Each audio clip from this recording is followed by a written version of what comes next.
Sí. Xavi, bueno, la pregunta es, ¿por qué los ángeles no pudieron engendrar mujeres? Porque en la Biblia no hay ninguna mujer gigante, ¿no? O nefilim. Sí. ¿Será porque ¿Quién sabe? Es que habría que ver, porque acuérdense que en todos estos rollos, o sea, finalmente, por ejemplo, más adelante tiene una mención a doña Lilith, ahí en Isaías 34. Entonces vayan ustedes a saber si no engendraban también cosas femeninas, para saber, o las sirenitas, ¿no? Porque yo también pensaba, bueno, a lo mejor fue como un candado que se les puso para que no se propagasen, porque si finalmente hubiera habido mujeres gigantes, pues yo creo que la propagación hubiera sido más extensa, ¿no? Sí. Sí, lo que pasa es que, miren, la mitología te da una idea, porque todas las culturas tienen a sus gigantes atlantes, etcétera. Es como todas las culturas tienen dragones. Culturas que aparentemente nunca se hubieran, pirámides, etcétera. Y entonces sí, efectivamente hay diosas. Si me explico, tienen a Astarte, no sé, a todas, a Medusa. Oye, Charlie, pero en mitología, pues sí. Pues sí. Entonces realmente es simple y sencillamente. Ahorita vamos a ver algo del tema relacionado. Pero para saber si sí. Para saber si sí. Pero a lo mejor ahí vendría un poquito implícito, ¿no? Porque dice que los ángeles vieron, bueno, que los hijos de Dios vieron que las hijas de los hombres eran hermosas y les nacieron hijos. Ajá. Y dice, si fueron varón, bueno, no sé, bueno, es que... Sí, fueron los varones de y en el plural en el hebreo es masculino. Gibor es poderoso y Giborim es... Y lo mismo en el caso de Nafal, que es Nefilim, es el IM es plural masculino. Pero por ejemplo, justo como decía, no tenemos ese caso de Medusa. Lo que pasa es que el hebreo es igual que el español en el sentido de que cuando tienes hombres y mujeres manejas el masculino. Todavía no llegaba el feminismo en aquí. Ni lo sé. Sí. Ajá, entonces si tienes niñas y niños, dices los alumnos. Si son puras niñas, dices las alumnas. Entonces también ahí se presta para pues, quién sabe. Se los debo, ¿no? Ya en el cielo ya sabremos, ¿no? Si había también, si engendraban también. Miren, de la mitología que yo conozco, por ejemplo, de los vecinos, está la epopeya del Gilgamesh. Y ahí tienen una diosa ahí maligna. Y Gilgamesh es una tercera parte humano y 2/3 partes ángel, y sigue siendo mortal. Pero es hombre, Vas a ver. O sea, en ese sentido, si nomás estamos realmente especulando. Digo que cuando vamos a la estructura terrenal, pues aquí pueden engendrar hombres y mujeres, ¿no? Pero en la celestial se supone que ellos no tienen una relación, ¿no? O es sea, que no miren, deben, pero sí. Desde el momento en que dice Judas que fornicaron, pues sí me explicó, pues que había angelitas o sea, se presta para cualquier elucubración. Ahorita vamos a ver un pasaje ahí extraño. No sé cuánto no me va a tener mucho ahí. ¿No? ¿Alguna pregunta más? ¿No? Bueno, nada más esa duda que dijiste ahorita de Lilith. Mucha gente dice que Lilith fue la primera mujer antes. Sí, eso es pura especulación. No me acuerdo quién lo menciona, pero obviamente no, nada que ver en la Biblia. No, nada que ver. No, pero sí, para los asirios era un espectro nocturno. Con demonio. Ajá. Acuérdense, hasta cierto, nosotros le llamaríamos demonio, los griegos le llamarían demonio.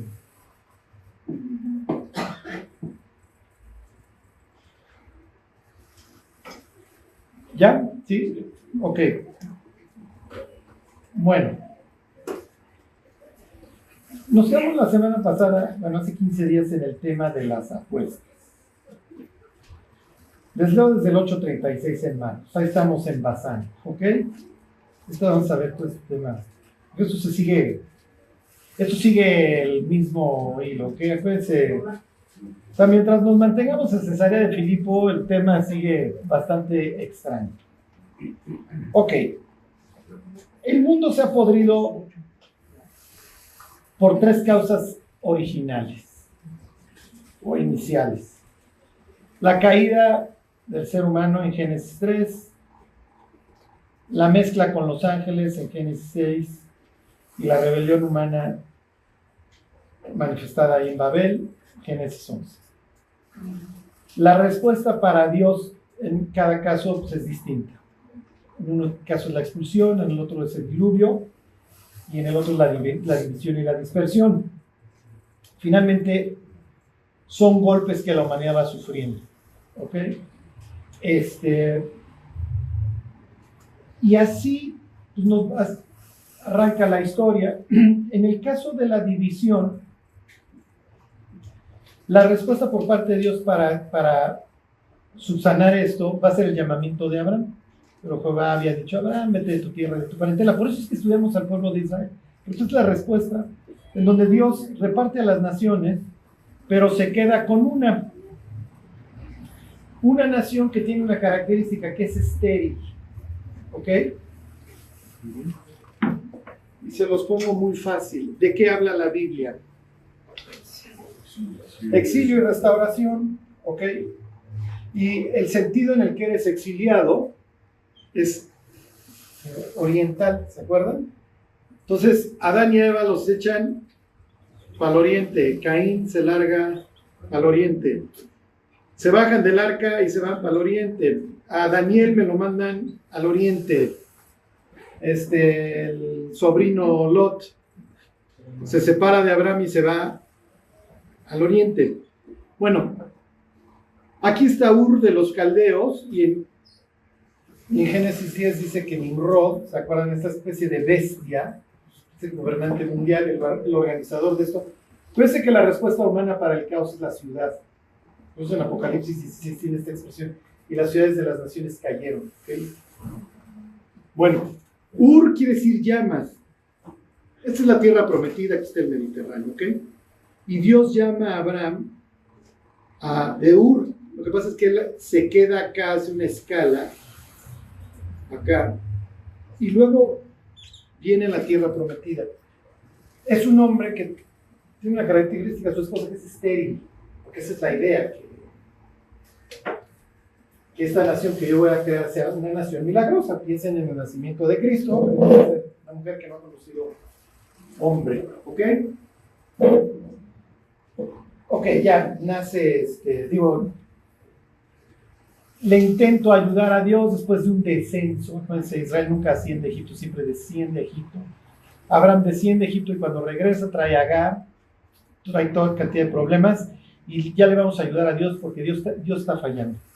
¿Se acuerdan de la expresión de Eva? Ya viste que Jehová me ha hecho estéril. ¿Okay? Porque Dios siempre tiene la culpa de todos nuestros problemas. Entonces llega Agar y entonces esto retrasa el plan para que venga el descendiente y que Dios pueda manifestar su poder. Entonces me tengo que esperar 14 años a que este cuate tenga la suficiente edad, de aquel entonces 14, piensen 18 de hora, para largarlo de la casa, y entonces tengo que retrasar el nacimiento de Isaac, y finalmente Isaac nace. Viene Jacob, sus hijos, lo que ustedes quieran, y entonces Dios empieza a trabajar a través de este pueblo.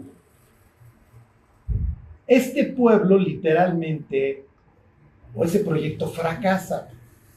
Y el fracaso lo narran básicamente los libros históricos, piensen Reyes, Crónicas, y especialmente 2 libros que son Jeremías y Ezequiel, ¿ok? Los 2 van a acabar exiliados, de eso habla la Biblia, uno en Egipto y el otro en Babilonia.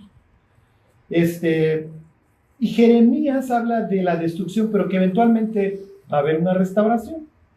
Y tiene unos libros del 31 al 33 que le llaman los libros de la restauración. Son esos capítulos en Jeremías. Y en uno de estos capítulos, en el 31, Dios le dice que va a ser un nuevo pacto. ¿Ok? Porque el pacto que concerté con ustedes ahí en el cerro, hoy vamos a hablar de los cerros, o sea, nos chispoteó, muchachos, y esto resultó un fracaso. Al grado que ustedes acabaron dispersos en todas las naciones, y hoy tenemos judíos en China, en Polanco, en Argentina, en donde ustedes gusten y manden. Pero eventualmente va a venir alguien que va a arreglar el mugrero, en eso confiamos. Y el que va a arreglar el mugrero, ok, esto es muy importante, porque Jesús va a implicar las tres cosas. Va a arreglar lo que desgració a Adán ¿en dónde? ¿En dónde vivía Adán? Exacto, Edén quiere decir delicia. ¿Y sería qué? ¿Qué se le dé? ¿Era un qué? Exacto, un huerto. Cuando Jesús resucita, María Magdalena le pregunta que si es el qué, que si es el jardinero. ¿A qué se dedicaba Adán? Adán era jardinero. Y me lo mandaron a Oriente, pero no exiliado. El huerto, aclara la Biblia, está en Oriente. ¿Por qué? Porque efectivamente Oriente es donde no está Dios. Entonces, ¿cuál es la labor de Adán? Llevar, exacto. Yo soy el representante y entonces, así como el Señor tiene bien arreglado su jardín, yo tengo que ir labrando, yo tengo que ir ordenando el caos. ¿Sí se entiende? Y eso me genera productividad y me genera satisfacción. Ok, ayer que ganaron los Nuggets de Denver, la NBA, bueno, todo es felicidad porque en mi cerebro es que yo conseguí algo. El ser humano tiene está en su DNA, crece y multiplícate. O sea, siempre tiene que estar consiguiendo algo. Entonces, no crean que como lo pintaban los vecinos, los mesopotamios, los asirios, no crean que es un esclavo de los dioses. No, es un cuate que encuentra satisfacción en lo que hace. Y las palabras es servir y ministrar, son los verbos que nada más se le aplican en conjunto a los sacerdotes. Adán es un sacerdote. ¿Sí se entiende? Cristo es donde es aprendido. En un huerto, y de ahí me lo largan. ¿Ok? Piensa en otra persona que estaba en un huerto y me lo largaron. Adán. Finalmente regresa al huerto y ahí lo entierran y ahí resucita. Y entonces cuando lo ven, oye, eres el jardinero, es una referencia a Adán. Y entonces, sí, bueno, no. Y entonces, no, es el Mesías, es Jesús, y entonces va y lo abraza y le dice, no me abraces, no me detengas, porque tengo que irme a presentar al cielo. ¿Por qué?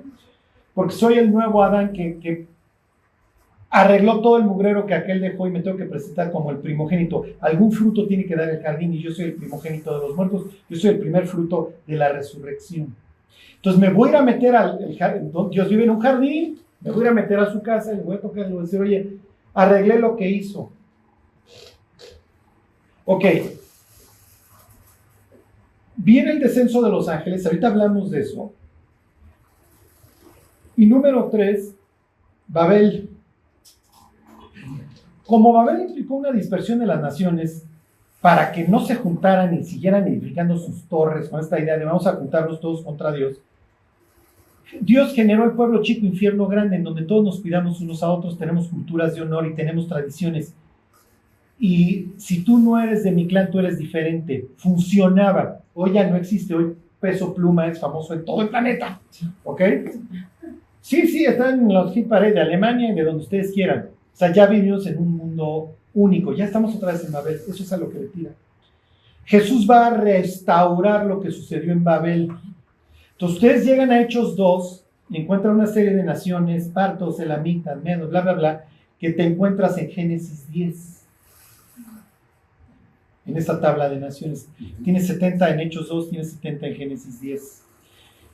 Y antes de resucitar, antes de ir al cielo, Jesús les dice, toda potestad me es dada en los cielos y en la tierra. ¿A qué tienen que hacer ahora? ¿Qué? A todas las naciones, exacto. ¿Por qué? Porque vengo a revertir ¿qué? Sí, pero vengo a revertir ¿qué en ese caso? Babel. Entonces, vuelvo a tomar a las naciones para mí. ¿Sí se entiende cómo estoy revirtiendo Babel? Ok. Bueno, Charlie, entonces te falta la más interesante y la más chismosa. ¿Cómo revirtió la de los ángeles? ¿Cómo revirtió Jesús el daño que le hicieron los ángeles a la humanidad? ¿Ok? Y eso es de lo que trata esta historia a continuación.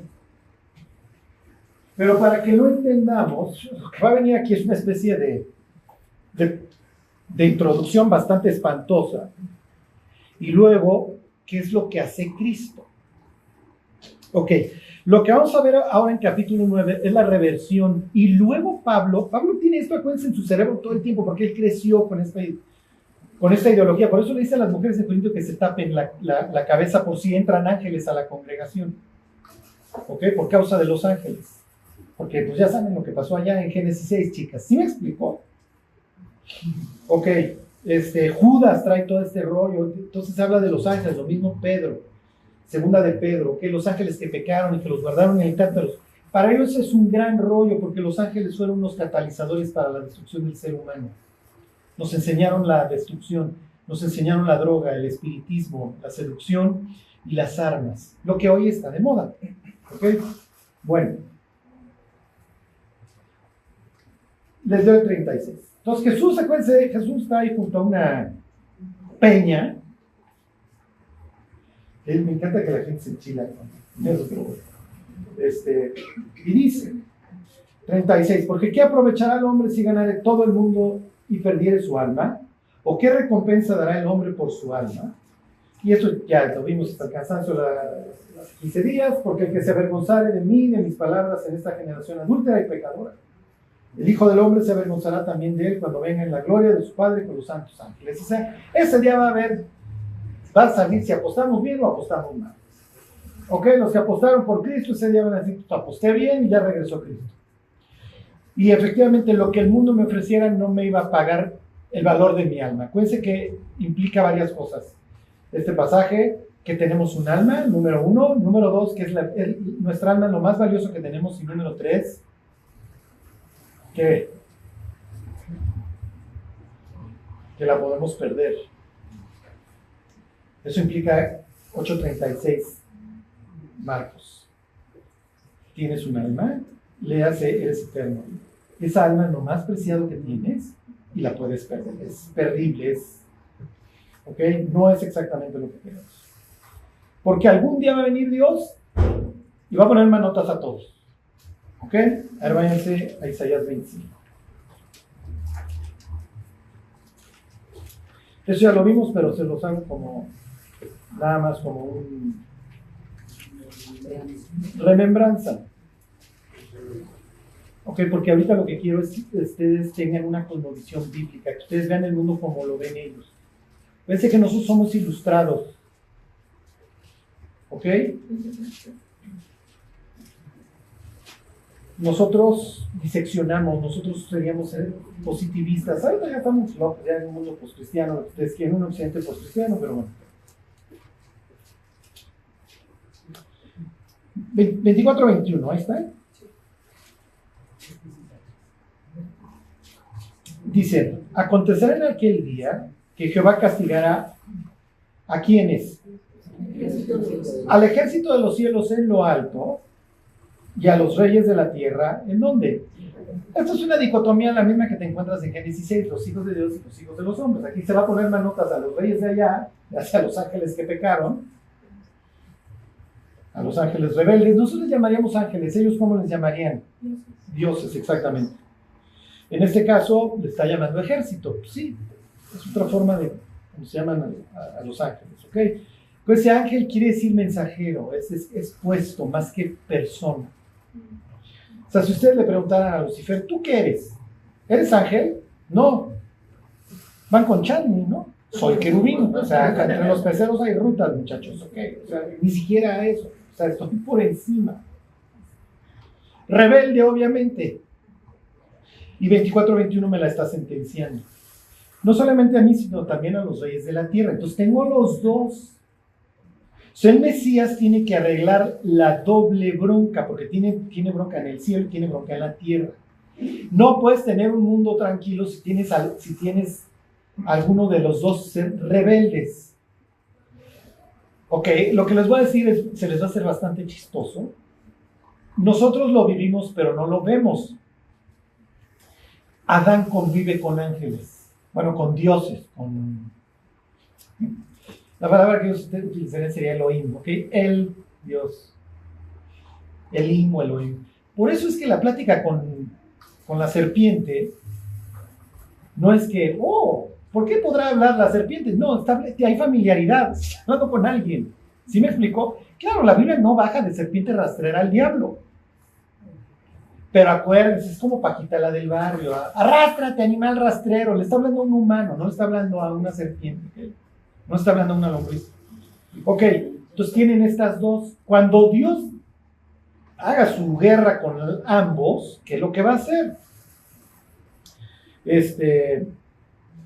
Versículo 22. Y serán amontonados como se amontonan los encarcelados en mazmorra. ¿Dónde dice el Nuevo Testamento que va a pasar esto? Ajá, ¿qué capítulo sería de qué libro? Ese sí viene en el examen, ese sí lo tienen que conocer, ¿ok? Si llegan al tribunal de Cristo sin saber eso, todo será ceniza. No, eso no. Ok. Pero sí es muy importante que ustedes tengan una película completa de qué está sucediendo. ¿Por qué? Porque yo les acabo de decir, Adán vivía una situación extraña. Porque Adán convive con seres distintos a él. Adán convive con seres celestiales y él no es. Cuando el diablo le pregunta, cuando el diablo dice a la mujer, con que Dios ha dicho no comas de ningún árbol del huerto, no, ya saben lo que es el más. Dios sabe que el día que coman de ese árbol serán como Dios. La palabra es Elohim, que se le aplica tanto a Dios con D mayúscula como a dioses con D minúscula. Eva igual diría, miren mis cuates, yo sé que no iba a ser como Dios, pero sí iba a tener un upgrade, sí iba a tener un ascenso a primera clase, muchachos. No soy el piloto, pero sí asciendo a primera clase. Porque qué injusto que estos cuates sí sean así y tengan estas características y yo no. ¿Sí se entiende? Quizá ella ni siquiera aspira a ser como Dios, pero sí a ser como el resto de los con los que convivo. ¿Por qué les digo que nosotros somos iguales pero no lo vemos? Porque nosotros también convivimos con seres celestiales, con ángeles, no necesariamente los vemos o no sabemos que son ángeles. ¿Sí se entiende? Igual nos ha pasado que alguien llegó, te hizo el paro en el momento que estaba explotando el lugar o lo que ustedes quieran y tú no sabías que era un ángel. Eso pasó en Sodoma y Gomorra, ¿te acuerdan? Eso va a pasar en el milenio también. Ahorita les digo, es que es mucho lo que les tengo que explicar, ¿ok? Pero sí va a pasar eso. Sí va a pasar eso. Ok. Entonces 22, se los vuelvo a leer. Serán amontonados como se amontona a los encarcelados en mazmorra. Y en prisión quedarán encerrados y serán castigados después de muchos días. Juan va a tomar este pasaje y lo va a expandir en Apocalipsis 20. ¿Ok? ¿Quiénes van a quedar encarcelados en mazmorra? ¿Y quiénes más? Ajá. Luego les explico la cosmovisión. Pero ambos enemigos quedan. Unos en el abismo, otros en el infierno. No es lo mismo. Ok. Isaías no le importa el detalle, nada más dice que tanto a unos como a otros les va como en feria, ¿ok? Y serán castigados después de muchos días, es lo que explica Apocalipsis 20. ¿Ok? El juicio final, eso es lo que nosotros en nuestro cráneo es juicio final, ¿ok? Para él sería después de muchos días. Y luego viene pues, la reversión del orden al caos total. ¿Por qué? Porque en Génesis 1 tienes a la luna a la lumbrera menor y al sol a la lumbrera mayor. Y aquí en el 23 dice, la luna se avergonzará y el sol se confundirá cuando Jehová de los ejércitos reine en el monte de Sión. Eso es muy importante. ¿En dónde va a reinar Dios? En un monte. ¿Ok? Y en Jerusalén y delante de sus ancianos sea glorioso. Entonces el consejo va a establecerse en el monte. Esto es muy importante. Y cuando Jesús venga va a haber fiesta ¿en dónde? En el monte. Versículo 25:10. Dice, porque la mano de Jehová reposará ¿en dónde? En este monte. ¿Ok? Entonces Dios va a hacer ahí ahí voy a castigar, muchachos, y aquí voy a hacer un banquete porque vine a reinar. 25:6. Y Jehová de los ejércitos hará en este monte a todos los pueblos banquete de manjares suculentos, banquete de vinos refinados, de gruesos tuétanos y de vinos purificados. ¿Ok? Entonces la fiesta va a ser en un monte. ¿Por qué? los dioses viven ¿dónde? En los montes. ¿Okay? Y si me quiero agarrar a trancazos con los dioses, ¿a dónde me tengo que ir? Sí. Y si le quiero subir a la doncella maya o azteca, bueno, aquí no hay montes, entonces tengo que inventar unos, literalmente. Aquí todo es plano aquí por Tulum y por Uxmal y todo esto está súper plano, entonces tengo que hacer montes.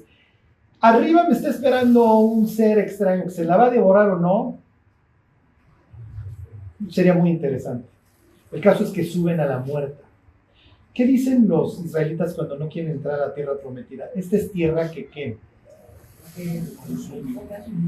Que devora. Y fíjense, esto se va replicando por todo el planeta. Ok, lo que pasa es que como nosotros somos ilustrados, nosotros decimos, ¡ay, qué babón! Es que eran rebrutos, eran incivilizados. No, esta era su cosmovisión.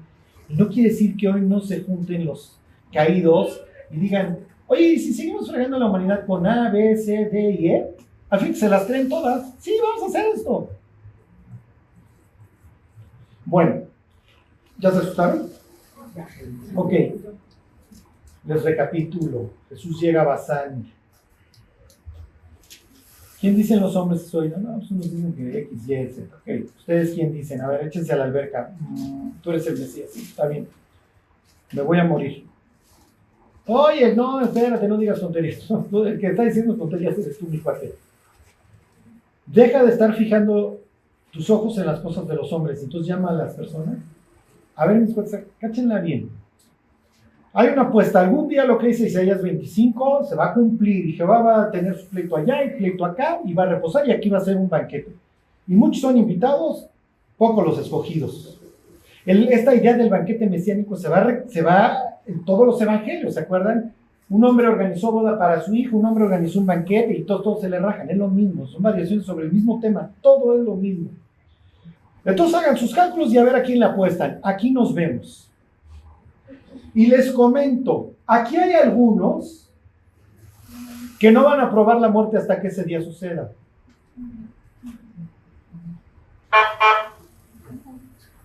Y entonces, ¿qué está diciendo? Los leo. 9:1. También les dijo, de cierto os digo que hay algunos de los que están aquí, Marcos 9:1, que no gustarán la muerte hasta que hayan visto el reino de Dios venido con poder. Se los vuelvo a leer. También les dijo, de cierto os digo que hay algunos de los que están aquí, piensen que Jesús está haciendo la bolita. A ver, vengan. Hasta la fecha es un lugar increíble, es un lugar turístico, hay chorros de gente yendo y viniendo y visitando. Se llama Panias en honor a Pan. La gente no dice fui a Basán, dice fui a Cesarea de Filipo, a lo que era Cesarea de Filipo, o actualmente los letreros y los mapas dicen Panias en honor a Pan. Bueno, pues ahí está Jesús en Panias. Hagan sus apuestas y les quiero decir, ¿qué palabra usa? Hay algunos que están aquí que no van a morirse, que no van a gustar la muerte hasta que llegue ese día. Ok, tú eres un incrédulo docto. Tú te dedicas a destruir la Biblia. Llegas a este pasaje y ¿qué dices? ¿Se cumplió o no la profecía de Jesús?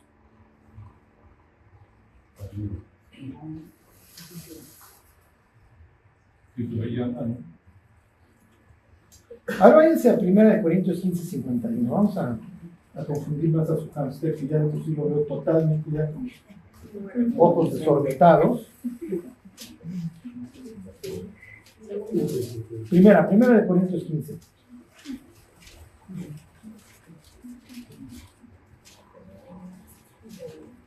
$15.51.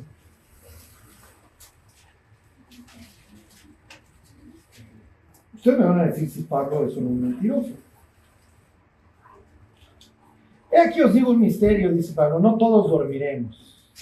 Pensé, dormir implica la muerte del cristiano. El cristiano duerme, su cuerpo ahí se movió y eventualmente va a resucitar con un cuerpo perfecto. He aquí os digo un misterio, no todos dormiremos, pero todos seremos transformados. No todos dormiremos, pero todos seremos transformados. ¿Se está incluyendo Pablo? Es primera persona plural. Todos Kimosabi. Sí, Pablo. Eso es mentiroso. Ok, en un momento, en un abrir y cerrar de ojos a la final trompeta, porque se tocará la trompeta, y los muertos serán resucitados incorruptibles, y nosotros, me suena manada, Pablo, seremos transformados. O sea, bájale 2 rayas. A ver, denle más para la derecha, 1 Tesalonicenses 4. Pablo murió. ¿Y entonces por qué dice Pablo? Oye, es la palabra de Dios, esto está inspirado. Pablo durmió.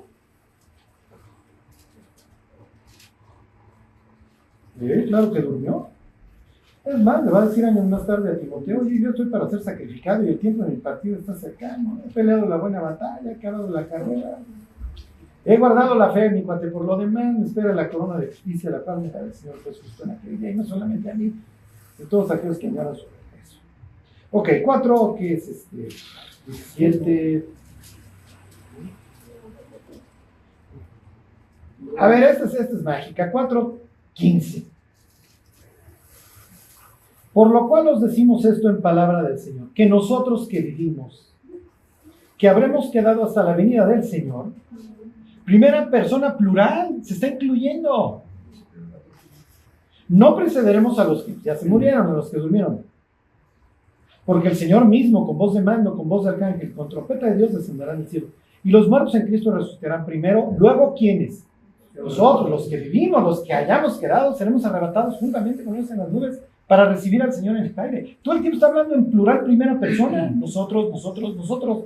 Oye, Pablo, no, tú no vas a estar, mi hijo, tú te vas a morir. O sea, para que Cristo regrese, le cuelga. Pero él creía en su tiempo que ya iba a regresar. Claro, él creía en su tiempo. Ahora, ¿está siendo inspirado por Dios? ¿Qué? Sí. A ver, esto es parte de la Escritura. Y entonces, ¿qué pensamos? Que los santos hombres de Dios hablaron, ¿qué? ¿Siendo qué? Inspirados por la palabra de Dios. Y Pedro diría: y los tontos inconstantes tuercen las Escrituras para su perdición. Y entre las Escrituras menciona los escritos de Pablo, dentro de las cuales cosas hay algunas cosas difíciles de entender. Y entonces el propio Pedro dice que lo que Pablo escribe es Escritura. ¿Cómo puede haber una Escritura en donde un cuate siendo inspirado por Dios dice: nos va a arrebatar Dios, y de repente, ¿qué creen, muchachos? Ya me están poniendo aquí para que me corten la cholla.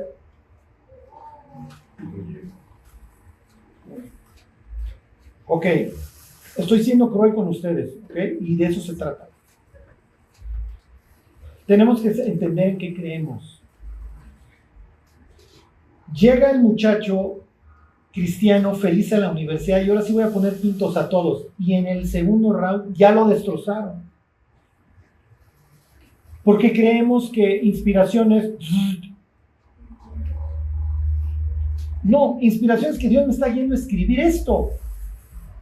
¿Ok? Y sí, efectivamente, yo pienso que Dios me va a llevar, y por eso quiero ir a España, porque España es el último resquicio del planeta. Oh, te falta todo América y queda un chorro de planeta para allá, Pablo. Sí, pero cuando yo llegue hasta España, porque ya lo tengo que llenar hasta allá, va a venir Cristo, porque pues, es a donde yo entiendo que ahí termina el mundo. Y entonces ya llené el Evangelio, y pues no dijo Cristo ahí en el Monte de los Olivos que el Evangelio se iba a predicar a todas las naciones antes de que regresara. Si llego a España, ya la hice, muchachos. Te faltamos los mexicas, mi Pablo. O sea, te falta un chorro de gente. Y si eres suficiente humilde, hasta Argentina vas a tener que llegar, hasta Buenos Aires. Te falta un chorro. Entre paréntesis, llamo a los argentinos. Pero bueno, eso ya es otra historia. Ok, regrésense a Marcos. Una cosa es que Pablo piense: Pablo no es omnisciente, Pablo no es el Mesías. Y entonces está bien, Pablo, te la pasamos a ti. No. Y es más, además, hasta en 2 de Timoteo dijiste: pues miren, mis cuates, si yo les había dicho que Dios nos iba a rescatar, pues a mí no. A mí no, y que todos íbamos a ser transformados, pero no todos íbamos a morir. A mí sí me va a tocar por la vía del cloroformo puro. ¿Por qué? Por la vía del knockout. Habrá otros que se echen la toalla antes y les digan: sálganse del ring. sin sufrir el knockout, pero yo no, sí, yo sí me fui por la vía del cloroformo, ni modo.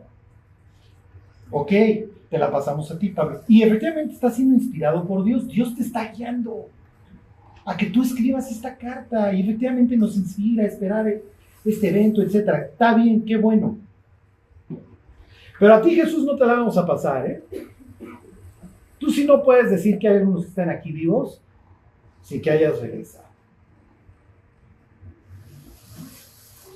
Si yo soy un incrédulo docto que le sea la Biblia y yo me dedico a destruirla y sé de los pergaminos y ya me fleté todos los rollos del mar muerto y etcétera, etcétera, a mi cristiano universitario que me sale con que la Biblia es la palabra inspirada por Dios, yo le aviento Marcos 9:1 y le digo, ¿qué onda, tonto? Porque todos los que estaban ese día ya se murieron. Los que intentan ahí rescatar el pasaje es, bueno, lo que se refiere es que hay maderas que no hagan un barniz. Eso es lo que Cristo quiso decir. Entonces tienes que salir como vocero de Vicente Fox a intentarla arreglar de alguna manera. Y hay otros honestos que te dicen, este es un pasaje muy difícil de desentrañar. Sí, pero si tú en tu cráneo tienes Bazán, Panias, y que ahí descendieron y ahí lo están esperando, y ahí te fui a picar, y de ahí me voy a subir a un cerro, porque te estoy buscando el pleito. Entonces, ¿de quién está hablando Jesús? De los hijos de Dios. Vine a tu territorio. El sentido de la serpiente. Miren, tómenlo simple y sencillamente como que este es un sitio que está cargado espiritualmente, y entonces, si yo tengo todo el trasfondo, yo sé que el Mesías viene a arreglar Génesis 3, por eso luego hace el jardinero, Génesis 11, por eso vayan a todas las naciones, pero Génesis 6, ¿cómo lo restauro? Y es lo que explica Colosenses, y hoy no lo vamos a alcanzar a ver. Y Apocalipsis 9. Esto tiene muchísimo, eso le cuelga mucho. Lo que yo quiero que ustedes entiendan es que cuando Jesús dice hagan sus cálculos, y es más, por cierto, hay unos de los que están aquí que van a estar vivos cuando esto suceda. Y entonces, si tú eres un ser celestial, contrario a Dios, ¿qué vas a pensar? ¿De quién está hablando? Está hablando de mí. Y entonces es, sí, ya me voy. O al contrario, o manden valentono, porque además vienes en forma humana. ¿Y se acuerdan de esta expresión del Salmo 22 que habla de la crucifixión? Me han rodeado fuertes toros, ¿de dónde? De Bazán, si fueron a supervisar la ejecución. Ellos no están pensando que Cristo va a resucitar entre los muertos. Es lo que dice Pablo, si han sabido, nunca lo crucifican. Esto es la perdición. El diablo no entiende que en la cruz Jesús va a resolver el problema de Adán y va a resolver el problema de la autoridad de estos ángeles y se las va a arrebatar. Tú ya no tienes nada que hacer con el ser humano, yo ya pagué por él, es inocente. Tú ya no tienes ni autoridad sobre él. Antes le decías qué hacer y lo corrompías, ya no. Porque además tú lo tratabas como lo que era realmente un ser condenado. Sí, pero al momento en que yo ya pagué por él, ya lo liberé, ya no es un ser condenado, ya es un hijo de Dios. Más a todos los que le recibieron, a los que creen en su nombre, les dio potestad de ser hechos hijos de Dios. En ese sentido tiene ya tu mismo estatus. Físicamente no, pero espiritualmente sí. Entonces cuando Jesús dice, ya hay algunos de los que están aquí que no van a gustar la muerte, no hay forma de decir, bueno, es que está hablando de gentes tan necias que aunque vieran el reino de los cielos venir, no se arrepentirían.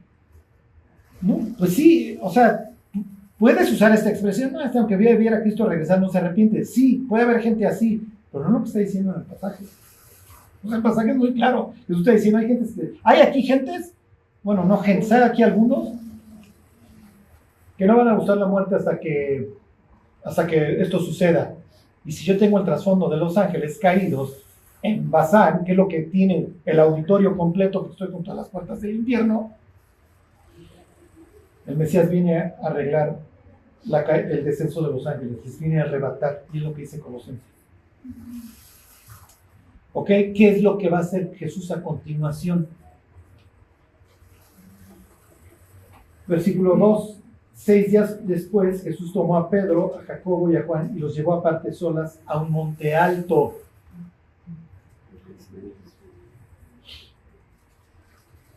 ¿Ok? ¿Sí se entiende? ¿Ya lo leyeron? El monte más alto en Israel es Basán. La gente dice, no, es que no necesariamente es Basán. No, sí, Marco está dando el dato más importante, porque se fue a un monte alto. Si fuera un monte chaparrito, como Tabor, que luego dicen, no, es que fue el monte Tabor, o hay otro más abajo, luego les digo el nombre, son mucho más chaparros. Este mide 3,000 metros, es el más alto. Y además, Jesús está al pie del lugar, en este instante, en esta escena.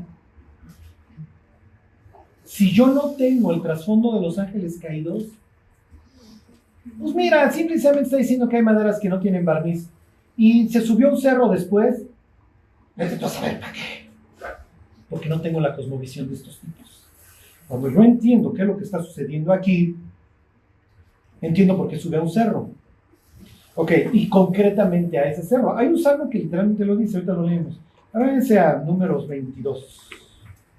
Vamos a terminar con esta historia, no creo que me vaya a alcanzar más. Pero nos vamos a detener un poco en los cerros, en los montes. Y les digo cerros porque las neta, los de ellos son cerros. O sea, no vayan a pensar en el Iztaccíhuatl. Bueno, esta es la historia de la lucha espiritual. El rey moabita entiende que la guerra es espiritual. Se llama Balac. Y entonces manda a llamar a un tipo que se llama Balaam, que vive en Mesopotamia. ¿De dónde lo va a traer? De Oriente. Hay que importar al desgraciado de Oriente.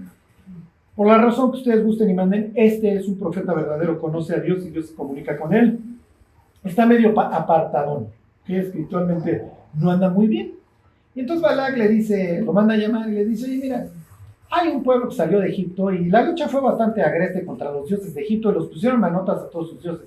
El dios de los moabitas, ¿cómo se llama? Viene en el examen. Quemos, ¿ok? No era el único, pero ese es el dios nacional, ¿ok? Entonces, mi dios Quemos, pues yo no sé si vaya a tener, vaya a tener el mismo desenlace que los dioses de Egipto, como le fue a Ra, como le fue al escarabajo, como le fue a todos esos. Fíjense que ellos adoran, por ejemplo, al sol. Entonces, bastante humor negro de parte de Dios cuando el sol no sale al otro día, ¿ok? O sea, estoy poniendo manotas a tu Dios en la forma más cruel, ¿ok? ¿Adoras a los sapos? Está bien. ¿Adoras a los insectos? Está bien. Es toda esta lucha entre dioses, ¿ok? Bueno, entonces dijo, mi Dios, que no se le vaya como en feria. Bueno, ni modo. Entonces, a ver, quiero que me lo maldigas. Y entonces le dice, yo te puedo honrar, eso es gran parte del show. O sea, te voy a dar una lana. Y entonces les dice Balaam a los mensajeros, bueno, déjenme consultarle a Dios a ver si puedo ir. Y entonces va y le pregunta a Dios, oye, Dios, ¿puedo los a maldecir? Y entonces Dios se enchila y le dice, ¿por qué vas tú a maldecir al que yo bendije? ¿Qué te pasa? ¿Estás loco? Está bien. Al otro día les dice, oigan, no. Y entonces le manda otra comitiva con más lana y más lujosos. Y este cuate, acuérdense, ya se gastó la lana en su cerebro. O sea, ¿qué pasaría si te hablaran hoy del banco y te dijeran, oiga, salió usted rifada y el próximo lunes usted en su cuenta va a tener 2 millones de pesos? ¿Qué harías? Mentalmente, ¿qué harías? Ya te lo gastas, ¿qué? En media hora ya. Bueno, pues este cuate ya se había gastado la lana en su cerebro y entonces dice, hijo, a ver, déjenle pregunto a Dios. Como la Biblia no tiene los acentos, la inflexión, pensamos que sí le da chance, pero obviamente Dios más adelante lo detiene y dice, ¿qué baboso eres? Dice, ándale, ve, pero el ándale, ve es haz lo que se te pegue la gana. Mal, pero este cuate lo toma como un sí, porque se va a rayar. Va y le dice, y le reclama el cuate, el rey que lo mandó llamar, dice, oye, no sé, es que yo te puedo honrar, te voy a dar lana. ¿Qué te pasa? Entonces, está bien.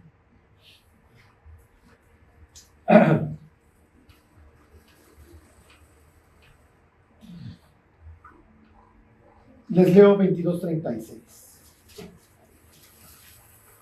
Oyendo Balac que Balaam venía, salió a recibirlo a la ciudad de Moab, que está junto al límite de Arnón, que está al extremo de su territorio. ¿Sabes qué? Está ahí ansioso de que llegue el profeta. Y Balac dijo a Balaam, ¿me envié yo a llamarte? ¿Por qué no has venido a mí? ¿No puedo yo honrarte? Balaam respondió a Balac, he aquí yo he venido a ti, Mas podré ahora hablar alguna cosa. La palabra que Dios pusiera en mi boca es hablaré.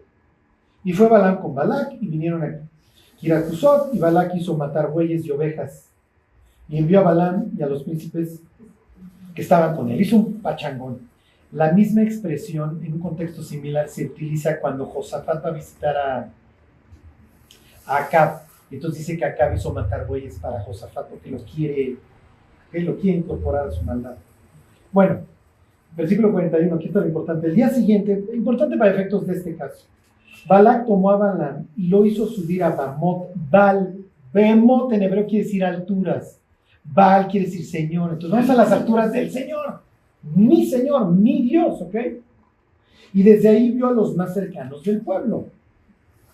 Y Balaam dijo a Balac: edifícame aquí 7 altares y prepárame aquí 7 becerros. Balac hizo como Balaam y ofrecieron bla, bla, bla. Les leo el 3. Y Balaam dijo a Balac: ponte junto a tu holocausto y yo iré. Quizá Jehová me vendrá al encuentro y cualquiera cosa que me mostraré te avisaré. ¿Y a dónde se va?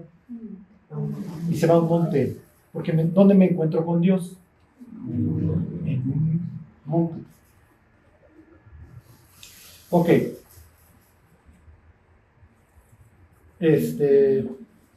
Obviamente ya saben, en vez de maldecirlo lo acaba bendiciendo.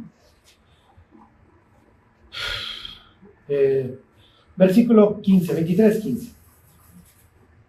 Entonces él dijo a Balac: ponte aquí junto a tu holocausto, nuevas instrucciones, a ver si ahora sí funciona, y yo iré a encontrar a Dios ahí.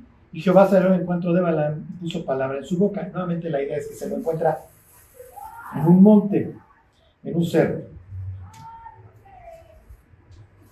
Ok, me voy a brincar al 27. Y dijo Balac a Balaam: te ruego que vengas, te llevaré a otro lugar, por ventura parecerá bien a Dios que desde ahí me los maldigas. Y Balac llevó a Balaam a la cumbre de Peor, que mira hacia el desierto. ¿A dónde lo lleva? A una cumbre.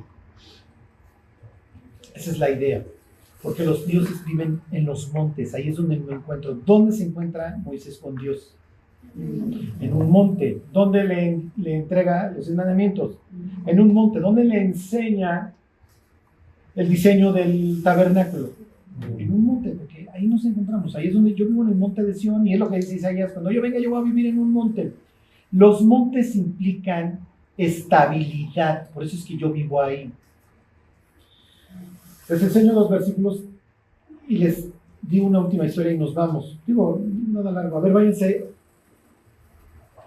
Salmo 15. Y la próxima semana vemos en los libros proféticos acerca de los montes. Ahorita nos vamos a limitar nada más a estos 2 y ya.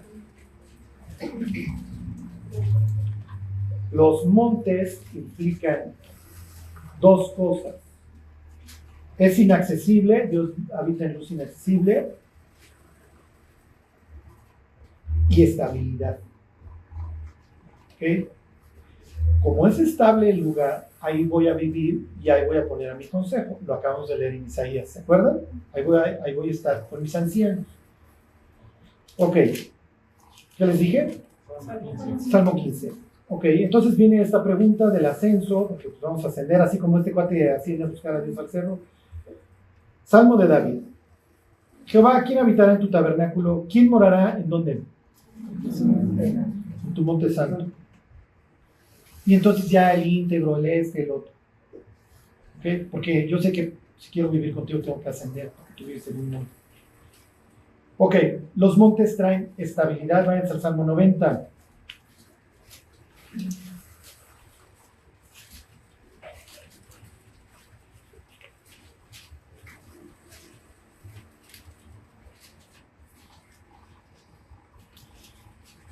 Ok, oración de Moisés, varón de Dios. Señor, tú nos has sido refugio de generación en generación, antes que naciesen los montes y formases la tierra y el mundo. Desde el siglo y hasta el siglo, tú eres Dios. Ok, cualquier cosa estable en el mundo fue creada por Dios, y Dios es antes de todas las cosas. Y entonces, ¿cómo se lo ejemplifico a un antiguo? Pues un monte, porque los montes son estables. Dice David: ¿alzaré mis ojos a los montes? No, ¿de dónde vendrá mi socorro? Mi socorro viene del Señor que hizo los cielos y la tierra, y Él me guardará de día y de noche. Guardará mi entrada y mi salida, etcétera, etcétera. La próxima semana le seguimos con los poéticos y luego los proféticos. Y nos pudiéramos echar semanas y semanas hablando del tema, porque esa es su cosmovisión. Los montes implican estabilidad, es donde viven los dioses, se relaciona con los poderes. Por eso en Apocalipsis se hablan de muchos montes. ¿Ok? Entonces, para que ustedes vayan leyendo la Biblia y lean montes. Ok. Con esto termino. Dice Jesús, el que oye mis palabras y las hace, le compararé a un hombre prudente que edificó su casa ¿sobre qué? Ok. Acuérdense que el griego no nos hace muchos favores. Y entonces, nosotros pensamos en qué historia. Neta, ya, que le salga el niño interior. ¿En quién piensan cuando un hombre edificó su casa sobre la roca? Claro, tenemos una persona honesta entre nosotros. Pero todos pensamos en los 3 puercos, claro que sí, los 3 cerditos. Claro, porque el tercero es el prudente que edificó su casa de roca. Sí, y Jesús diría, está bien. Si está bien, es captaron. Si pensaron en los 3 cochinitos, está bien. En el tribunal de Cristo la damos por buena, muchachos. Pero los antiguos no están pensando en los 3 cerditos. Ellos están pensando en esta imagen. Sucede que en el desierto, el día menos pensado, cae un aguacero. ¿Y se hacen qué? Ríos. Y si tú fuiste un flojonazo que edificaste tu casa aquí, la vas a perder. O sea, por eso dices que pega con ímpetu. O sea, no, ay Dios, o sea, pues sí te entiendo lo de Azal, que el lobo va a soplar, pero no, o sea, literalmente te mueres, te ahogas. Sí, pero qué flojera andar transportando materiales hasta acá, Jesús. Bueno, ¿eres prudente o no? ¿Te das cuenta la logística a la que me estás obligando? Sí, pero si tú edificas tu casa acá, por más trabajo que te costó, y además te va a implicar que vas a tener que bajar por agua. Sí, pero vas a poder dormir tranquilo. Porque edificaste tu casa ¿sobre qué? Sobre la roca. Sobre el cerro, en este sentido, la peña. Es mi protección. El Señor es mi roca, y nosotros pensamos, o no sé qué piensen, pero no, Él está pensando en una peña, y entonces mis enemigos están allá abajo, y yo desde arriba les puedo echar piedras, yo estoy protegido. Jesús va camino al templo. ¿Sobre qué está el templo? ¿Sobre qué? ¿Sobre qué está el templo? No. Bueno, sí, sobre un monte. Entonces pasa y ve una higuera. Entonces va a buscar fruto, no era encontrar, además era con truco, porque aparte fuera época, pero bueno, nunca nadie coma fruto de ti, ya se va todo enchilado. Y Pedro lo escucha. Voltea a ver la higuera, quién sabe qué le pasa al jefe, pero bueno, está raro desde que fuimos a Bazán, ¿ok? Y de regreso, oye, la higuera que maldijiste se secó. Y entonces Jesús le dice, sí, es toda una enseñanza relacionada con su pueblo, que esto ya, caput. Pero le dice, miren mis cuates, si ustedes tuvieran la suficiente fe, le dirían a este monte, échate al mar, y lo harían. ¿Lo han intentado? Bueno, yo creo que todos hemos orado frente al popo y no se ha movido un ápice, ¿ok? El templo se va a ir al caos. Pero quiero que entiendan el significado. Ellos no están pensando, voy a mover el estasivo aquí. El monte de Sión va a acabar en el mar. Esto va a ser destruido, y al otro día Jesús les va a estar diciendo, no va a quedar piedra sobre piedra. ¿Te refieres que el monte va a ser trasladado al mar? Sí. En nuestra cosmovisión así es, efectivamente, Señor. Esto está muy mal. Esto está muy mal. Entonces, nuevamente tienen esta idea de que Dios vive en un monte, Dios se muda, y este monte al abismo, muchachos, cual Jonás, como piedra al agua, me vale. Lo entendieron los discípulos, lo entendieron perfecto. Eventualmente, en ese instante no. Lo único que estoy provocando en ustedes es que cambien su chip, que el monte es un sitio cargado espiritualmente para los antiguos. Allá viven los dioses, es un lugar inaccesible. Y el día que los montes se mueven, es que todo está acabado. Cuando Jesús dice que si yo tengo fe, voy a hacer que este monte se eche al mar, quiere decir que mi religión, en lo que creo, todo mi fundamento está acabado. Así es, Pedro. Bienvenido al nuevo pacto. Oye, Charlie, ¿estás echando por tierra? Ustedes saben que yo soy el amante número 1 del Antiguo Testamento y que no le puedes dar sentido al Nuevo sin entender perfectamente el Antiguo. Pero díganle adiós al sábado, muchachos, al kosher, a los tefilín y al manto, y se acabó, no funcionó, acabó en el mar. Sí, pero yo voy a seguir guardando el sábado y no voy a tragar puercos, me voy a volver un legaloide porque no entendí el pasaje del monte, porque yo no tengo su cosmovisión. Última cosa, ¿por qué piensan ellos en imágenes? No me refiero a la Virgen María, o sea, ¿por qué a la estampita? ¿Por qué piensan ellos en monte, en mar? ¿Son distintos a nosotros? Es simplemente una forma de comunicarme porque yo no tengo todos tus métodos para almacenar información. Entonces, cuando yo quiero hablar de un ángel o de un Dios, pienso en un cerro y así lo puedo transmitir. Exactamente. Ellos hablan así. Entonces, no es que, ay, Charlie, qué nueva doctrina. No, es que esa es la forma en la que hablan. Cuando entras a su mundo y ves que para ellos el cerro es el lugar inaccesible donde habitan los dioses. Espero que no sea nadie de aquí. ¿No, verdad, mi Roger? Ok. ¿Sí se entiende? Lo único que quiero es que ustedes se metan en esta historia, porque si no, Marcos 9 no va a hacer ningún sentido. Ok, entiendo que trae pleito, que los adversarios viven en el monte, y entonces entiendo que se va a ir al monte a picarles los soclayos. Y la forma en que lo va a hacer, se va a presentar con dos grandes guerreros, con Elías y Moisés, la ley y los profetas, y va a venir una voz. Ese es el bueno. Satán, ángeles, escúchenlo bien. Este es el bueno, este es el que los viene a destruir. Y de ahí Jesús va a ir literalmente ¿a qué? A morir. Bueno, miren, cuando tenemos este tipo de pláticas, la pregunta sería ¿qué te llevas? Y la respuesta sería, vivimos en un mundo en donde los principados y los potestades ahí siguen. No, ok, Cristo ya moriste por ellos, pero yo ya me eché al mal, yo no voy a dejar de nadar. Y yo voy a perjudicar al ser humano y a los cristianos con todo.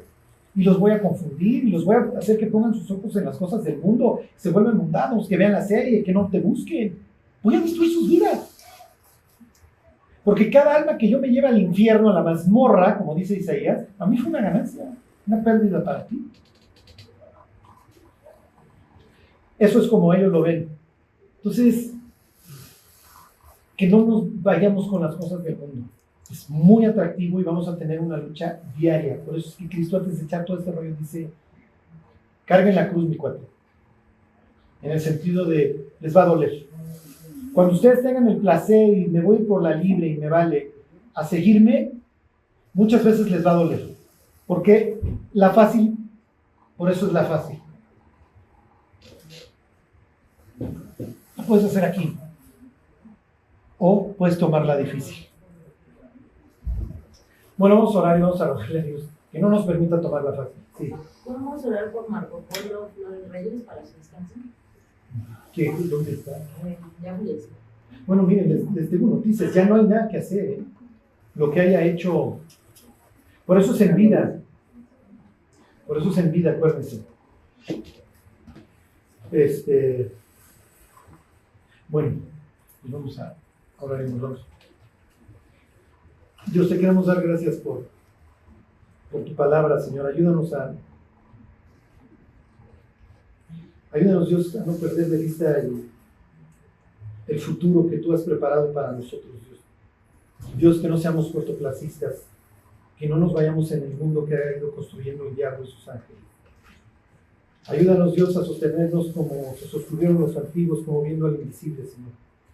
Guárdanos, Señor. Cuídanos en nuestra peregrinación y que podamos alcanzar todo lo que tú te has propuesto en nuestra vida. Que así sea, Señor. Te lo pedimos por Jesús. Amén.